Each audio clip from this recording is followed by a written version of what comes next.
Түймедақ гүлінің пайдалы қасиеттері.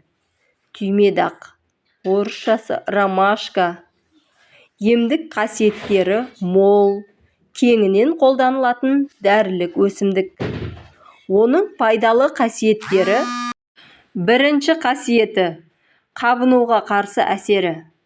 Түймедақтың құрамындағы заттар қабынуды басуға көмектеседі.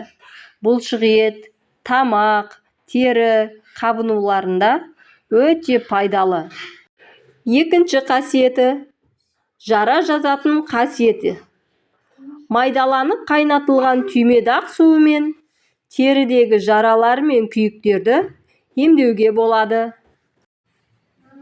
Үшінші пайдалы қасиеті – асқазанға пайдасы. Түймедақ шайы асқазан ішек жолдарының жұмысын реттейді. Кебуді және қыжылды басады. Ал төртінші пайдалы қасиеті – ұйқыны реттейді. Түймедақ шайы жүйкені тыныштандырып, жақсы ұйықтауға көмектеседі.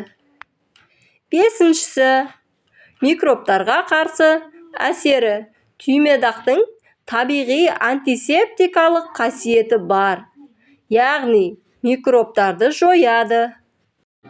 Алтыншысы – бас ауруды басады және етеккір кезіндегі ауырсынуды басады. Түймедақ шайы денені босаңсытады және жеңілдетеді. Ал қараңыздаршы, табиғат бізге сан алуан әдемі де пайдалы өсімдіктер сыйлаған. Солардың бірі түймедақ гүлі. Бұл гүл өз сұлулығымен ғана емес, емдік қасиеттерімен де танымал. Түймедақ халық медицинасында ежелден қолданылып келе жатқан дәрілік өсімдік. Түймедақ табиғаттың нағыз емші гүлдерінің бірі. Оның пайдалары мол, ал қолданылу жолдары қарапайым. Осындай өсімдіктерді бағалап қорғау әрқайсымыздың міндетіміз. Түймедақ гүлі жаз мезгілінде өсіп өнеді. Оның кішкентай ақ күлтелері мен сары ортасы адам көзін қуантады.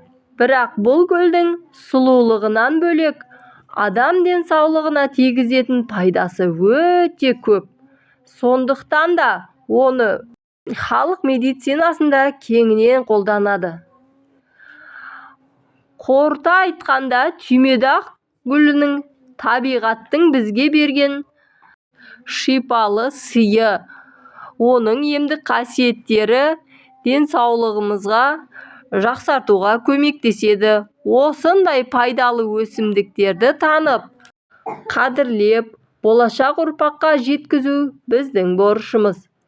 Түймедақ сияқты шипалы гүлдер табиғаттың қаншалықты бай әрі мейірімді екенін тағы бір рет дәлелдей түсті. Достар, арнаға тіркеліп, лайк батырмасын басып қолдап кетсеңіздер, сіздердің қолдауларыңыз менің шабытымды оятады және арнамның дамуына көмектеседі.